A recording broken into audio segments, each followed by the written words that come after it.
avez différents types de sites, comme je venais de le dire. Il y a pas mal de choses sur Internet. Vous avez tout et rien en fait.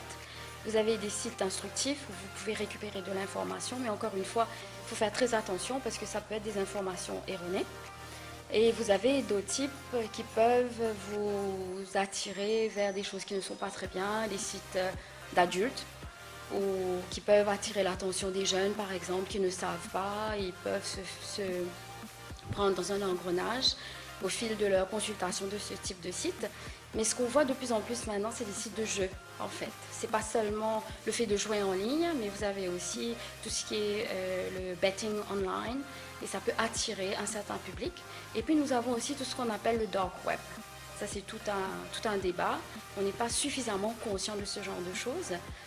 Et les gens ont tendance, surtout les jeunes et tout ça, la nouvelle génération, ceux qui ne savent pas utiliser la technologie comme il faut, ils ont tendance à partir de ces sites à faire du téléchargement massif sans vraiment savoir ce qu'ils sont en train de faire, sans vraiment connaître la base de l'informatique et de mettre ces informations en ligne.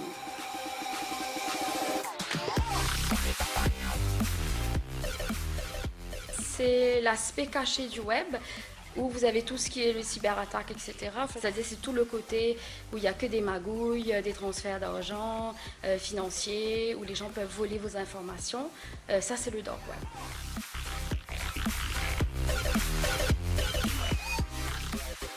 On ne peut pas empêcher un jeune d'aller chercher de l'info, d'aller voir. Si vous ne connaissez pas, vous aurez tendance à aller vers ces sites. Il faudrait minimum une fois dans sa vie y aller, voir ce que ça contient. Vous savez, c'est exactement comme de la drogue en fait. Il faut savoir ce que c'est pour pouvoir s'en prévenir. Il y a un laisser-aller en termes d'information, en termes de création de profils, par exemple sur les réseaux sociaux, des choses comme ça. Il faut informer les gens qui s'y mettent. Il ne s'agit pas que seulement de jeunes. Il s'agit de gens mûrs aussi, mais qui ne savent pas utiliser la technologie. C'est un trend, c'est un hype, tout le monde veut s'y mettre, on veut être dans le coup, sans savoir vraiment les implications derrière. Par exemple, en termes de photos, de vidéos, vous êtes filmé à votre insu, vous êtes photographié à votre insu, vous ne pouvez pas mettre de l'information sur Internet où vous n'avez pas eu l'aval de la personne au préalable. Ça peut vraiment dégénérer.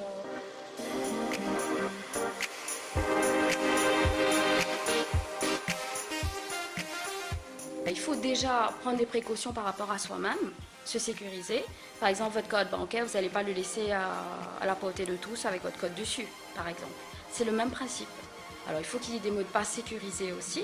Et puis, sachez où vous mettez les pieds. Si vous fréquentez des sites web pour adultes, etc., il y a des choses qui s'installent derrière. On peut vous surveiller par rapport à votre caméra, qui est sur votre laptop, par exemple, ou sur votre ordinateur. Vous ne saurez pas à quel moment quelqu'un peut vous enregistrer.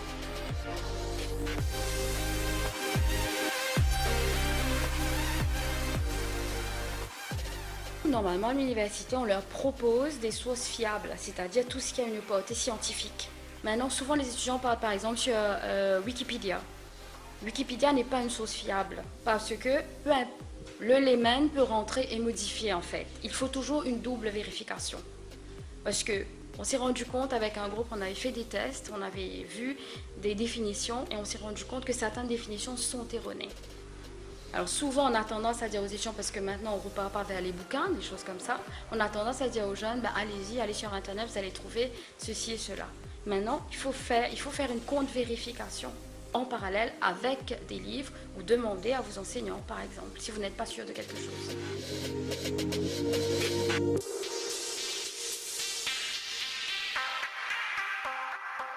Alors, les achats en ligne, il y a beaucoup de gens qui ont très peur parce qu'ils ont peur d'être volés, etc. La chose, il faut aller sur des sites qui sont connus. Premièrement, voyez les reviews, ce que d'autres personnes, des clients vont dire à propos de sites. Vous avez des sites, ce sont des multinationales, mais bon, de nos jours, on voit que même les multinationales sont en train d'avoir des problèmes. Vous êtes censé faire attention et aller acheter sur des sites qui sont connus. Mais encore une fois, il faut faire attention parce que même les multinationales sont en train d'avoir des problèmes au niveau mondial.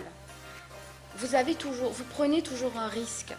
Vous savez, l'achat en ligne, c'est comme aller dans un magasin, prendre un produit qui n'est pas fiable, qui n'est pas correct.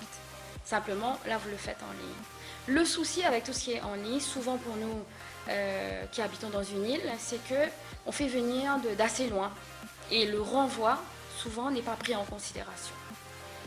Le problème que moi j'ai eu personnellement, c'est que j'avais acheté par exemple pour faire un questionnaire en ligne et j'avais dit pour un seul mois. Et la société que je ne vais pas nommer, ils m'ont prélevé pendant une année. C'est ma banque qui a vu qu'il y avait des activités qui se répétaient. Et là, ils sont revenus vers moi pour me dire, voilà madame, qu'est-ce qui s'est passé, ça. J'ai dit non, mais je l'avais pris pour un seul mois. Ils m'ont dit, oui, vous n'êtes pas rendu compte. Je ne me suis pas rendu compte, malheureusement.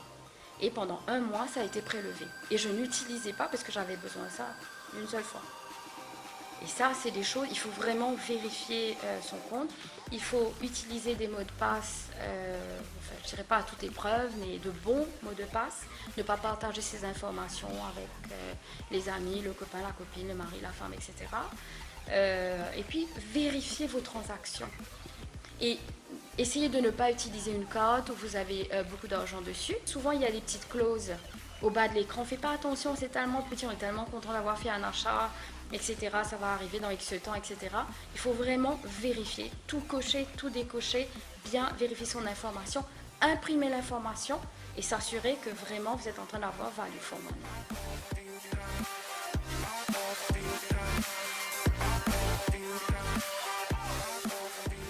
Les réseaux sociaux, c'est tout un débat en lui-même en fait.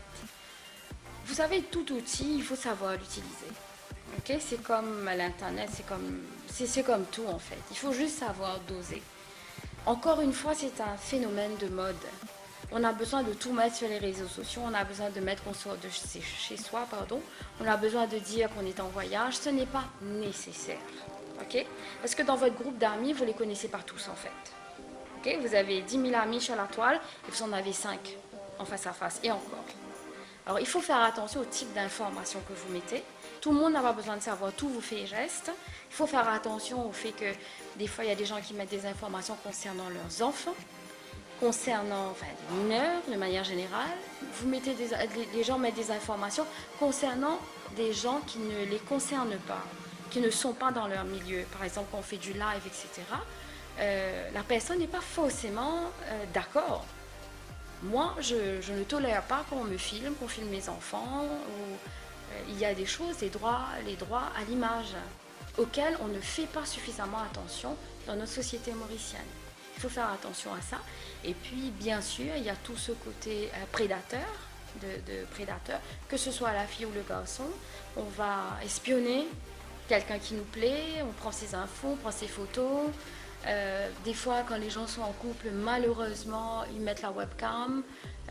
Ils sont très minimalistes sur eux-mêmes et ça pose des problèmes. Il y a eu énormément de cas qui ont été rapportés où les gens ont dû faire face à ce genre de choses. Évitez de faire, bon, si vous êtes filmé à votre insu, c'est pas de votre faute, mais essayez de ne pas le faire, quoi.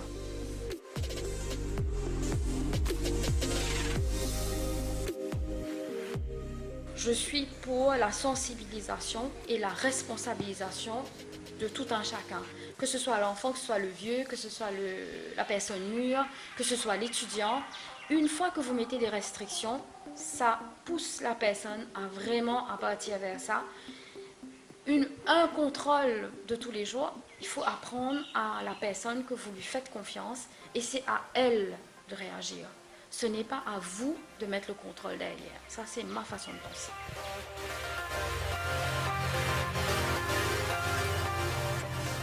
Par une utilisation responsable de l'Internet, parce que l'Internet est vraiment une base d'information très très intéressante. Si juste on pouvait faire une meilleure utilisation, je pense que on gagnerait tous à une meilleure utilisation, en fait, responsable.